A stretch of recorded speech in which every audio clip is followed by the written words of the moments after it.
ഓം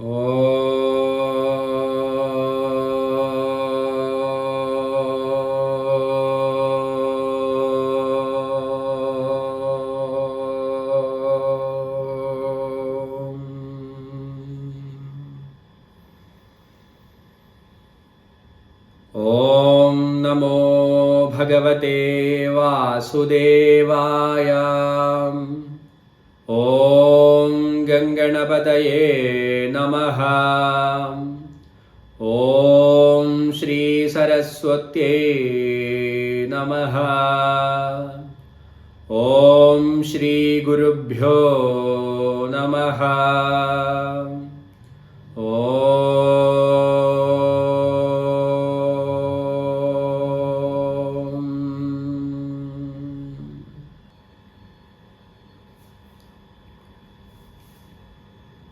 ഹരി ഓം. എല്ലാവർക്കും നമസ്കാരം. നമ്മളെല്ലാവരും ശ്രീമദ് നാരായണീയത്തിലെ 1-ാം ദശകവും 2-ാം ദശകവും പഠിച്ചു കഴിഞ്ഞു.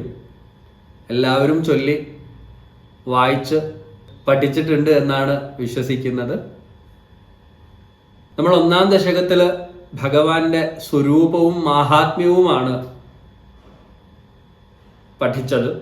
2-ാം ദശകത്തില് ഭഗവാന്റെ സ്വരൂപ മാധുര്യവും ഭക്തിയുടെ മഹത്വവുമാണ് 2-ാം ദശകത്തില് നമ്മൾ പഠിച്ചതും ഭട്ടതിരിപ്പാട് നമുക്ക് പറഞ്ഞു തന്നതും. 3-ാം ദശകത്തിലേക്ക് നമ്മൾ കടക്കുകയാണ്. 3-ാം ദശകത്തില് ഭക്തി പ്രാർത്ഥനയാണ് എന്നാണ് പറയുന്നത്. നമ്മൾ 2-ാം ദശകത്തിന്റെ അവസാനം പറഞ്ഞ ഭക്തി എനിക്കുണ്ടായെങ്കിൽ അത് നിലനിർത്തുവാനും അത് ഉണ്ടാകുവാനും അത് നിലനിർത്തുവാനും ഭഗവാന്റെ കാരുണ്യം ഉണ്ടാവണം എന്നും അത് ഉണ്ടാവണേ എന്നുള്ള പ്രാർത്ഥനയാണ് 3-ാം ദശകത്തിൽ ഉള്ളത്. അതിന്റെ തുടക്കത്തിൽ എങ്ങനെയാണ് ഭക്തിയുള്ള ആൾക്കാരുടെ ലക്ഷണങ്ങൾ, അതാണ് 1-ാമത്തെ ശ്ലോകത്തിൽ, 3-ാം ദശകത്തിലെ 1-ാമത്തെ ശ്ലോകത്തിൽ വർണ്ണിക്കുന്നത്. നമുക്ക് ആ ശ്ലോകം ഒന്ന് നോക്കാം.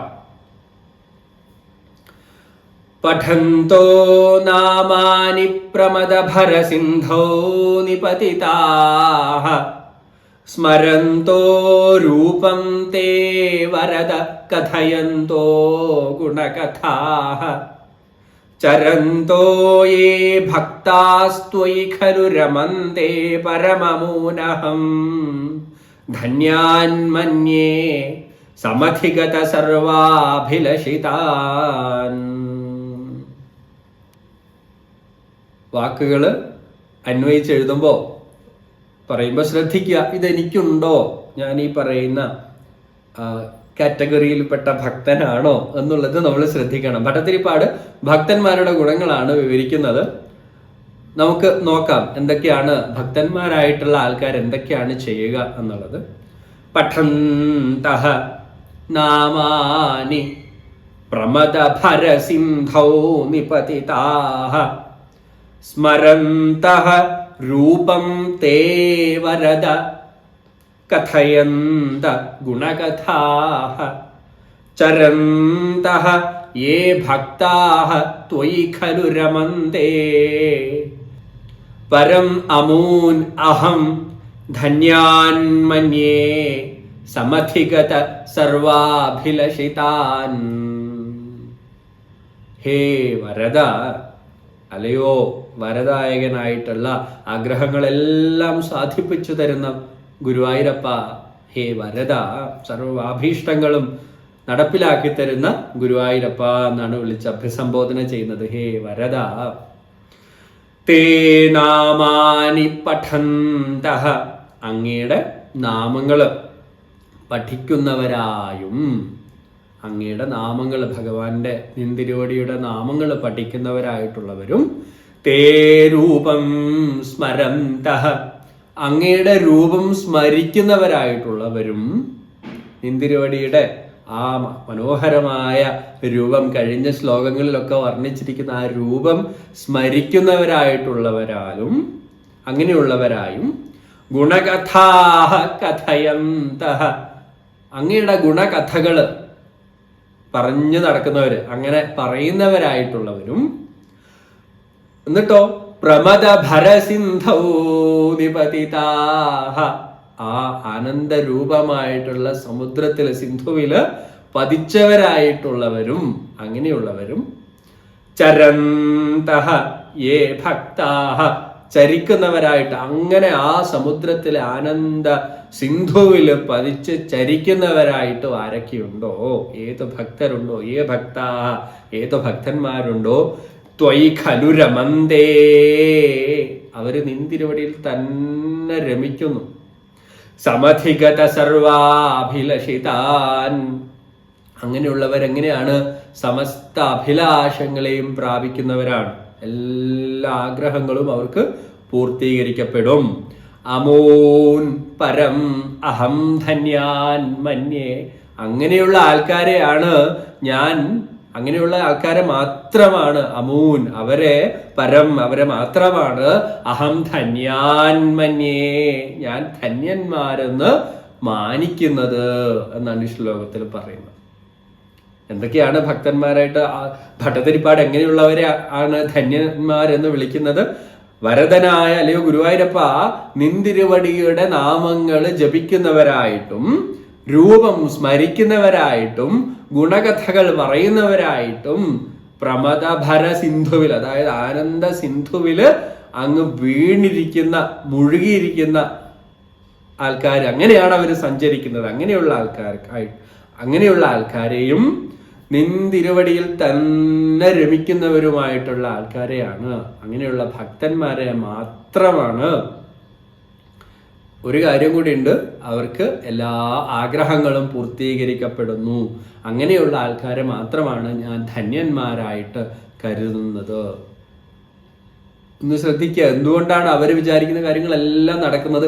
അനാവശ്യമായിട്ടുള്ളതൊന്നും ഗുരുവായൂരപ്പന്റെ ഭക്തന്മാർ ആഗ്രഹിക്കില്ല.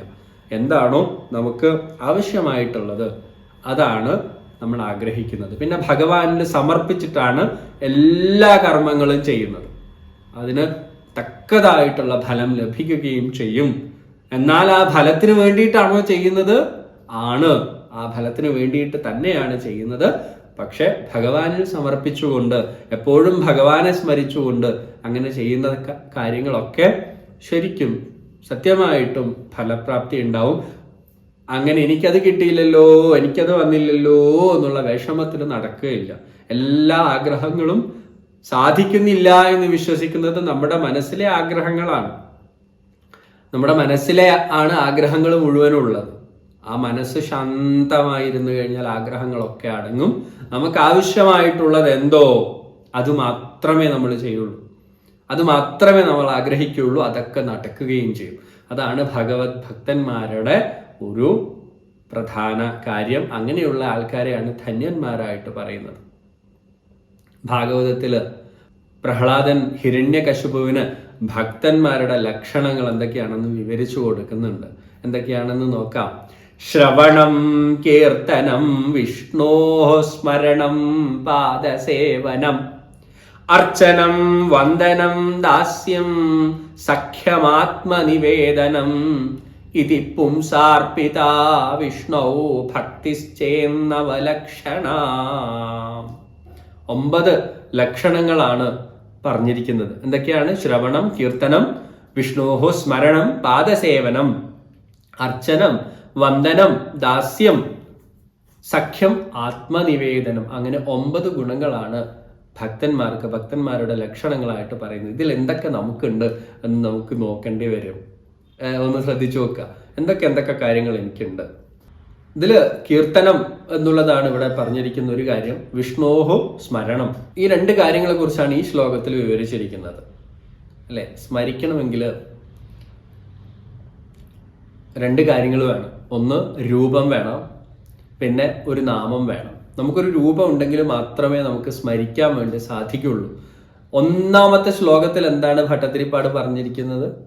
ആ ബ്രഹ്മതത്വത്തെയാണ് ഇവിടെ ഗുരുവായൂരപ്പനായിട്ട് കൊണ്ടുവന്നിരിക്കുന്നത് എന്നാണ് ആദ്യം പറഞ്ഞിരിക്കുന്നത്.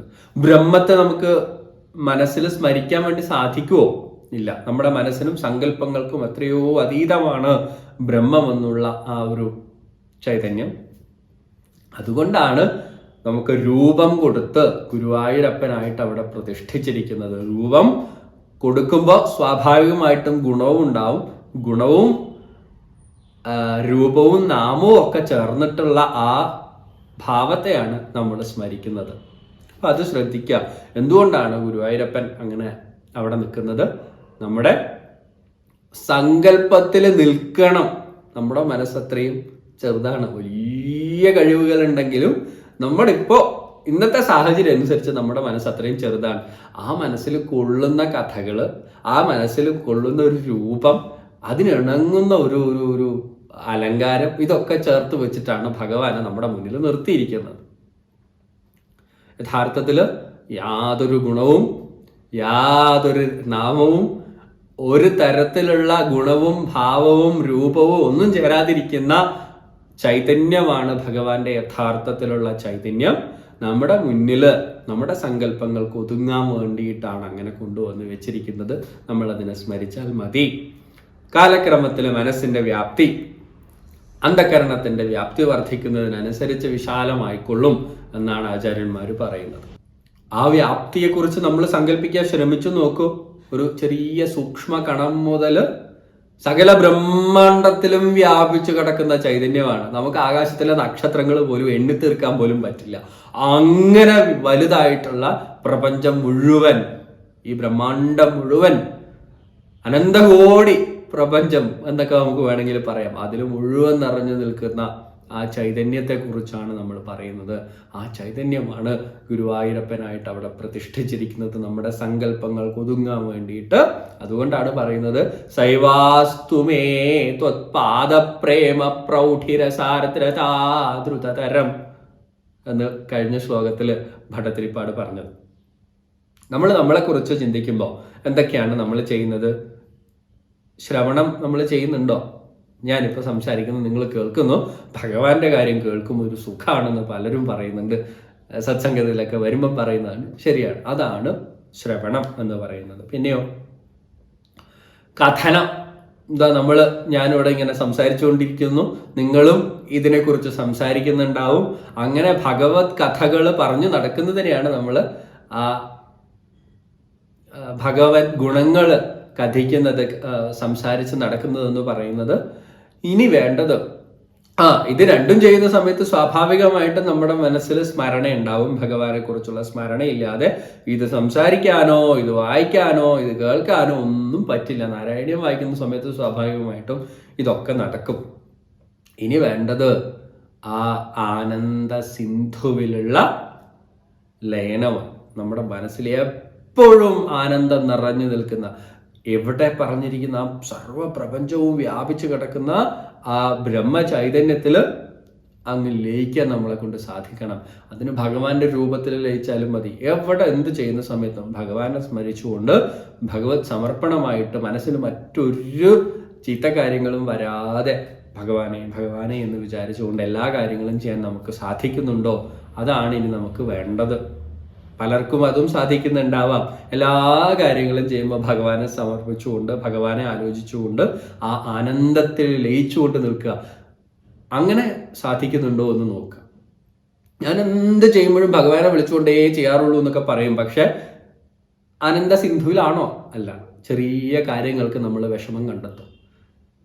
ചില കാര്യങ്ങൾ വലുതാണെന്ന് നമ്മൾ വിചാരിക്കും. ഒന്ന് ആലോചിച്ച് നോക്കൂ, ഈ ബ്രഹ്മാണ്ടത്തിൽ ചെറിയ കാര്യങ്ങളാണ് എല്ലാം. നമ്മൾ പോലും വളരെ ചെറുതാണ്. ഞാനിതിൻ്റെ ഭാഗമാണ്, ഞാൻ തന്നെയാണ് എല്ലായിടത്തും നിറഞ്ഞു നിൽക്കുന്നതെന്നൊക്കെ നമ്മൾ പറയും. പക്ഷെ കുഞ്ഞു കുഞ്ഞു കാര്യങ്ങൾക്ക് നമ്മൾ സങ്കടപ്പെടും, ദേഷ്യപ്പെടും.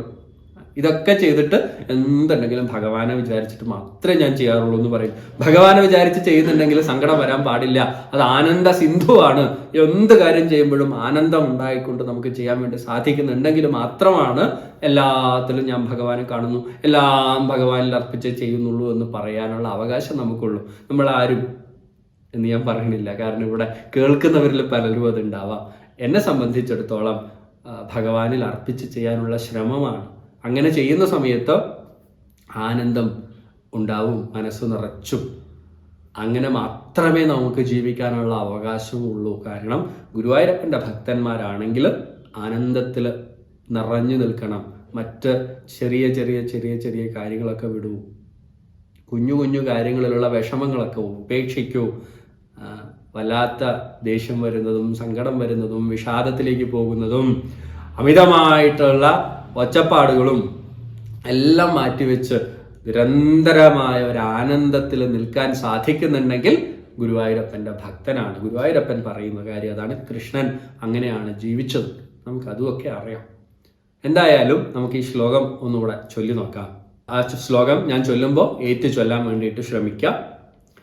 പഠന്തോ നാമാനി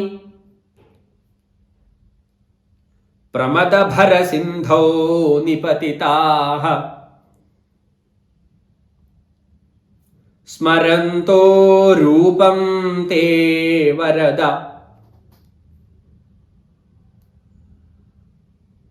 കഥയന്തോ ഗുണകഥാഃ ചരന്തോ യേ ഭക്താസ്ത്വയി ഖലു രമന്തേ പരമമൂനഹം ധന്യാൻ മന്യേ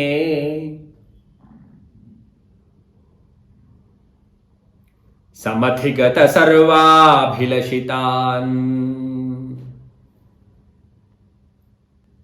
ആ രൂപത്തെക്കുറിച്ച്, ആ നാമത്തെക്കുറിച്ച് പഠിക്കുക, ആ രൂപം സ്മരിക്കുക, ഭഗവാന്റെ കഥകൾ പ്രചരിപ്പിക്കുക, എന്നിട്ട് ആ ആനന്ദ സിന്ധുവിൽ അങ്ങ് ലയിക്കുക. അതാണ് നമ്മൾ ചെയ്യേണ്ടുന്ന കാര്യം. അങ്ങനെയുള്ള ആൾക്കാർ ധന്യന്മാരായി എന്നാണ് ഭട്ടതിരിപ്പാട് പറയുന്നത്. അങ്ങനെ ചെയ്യുന്ന ആൾക്കാർക്കൊരു പ്രത്യേകതയുണ്ട്. അനാവശ്യമായിട്ടുള്ള ആഗ്രഹങ്ങൾ ഒന്നും ഉണ്ടാവില്ല. നടക്കുന്ന ആഗ്രഹങ്ങളെ ഉണ്ടാവുള്ളൂ.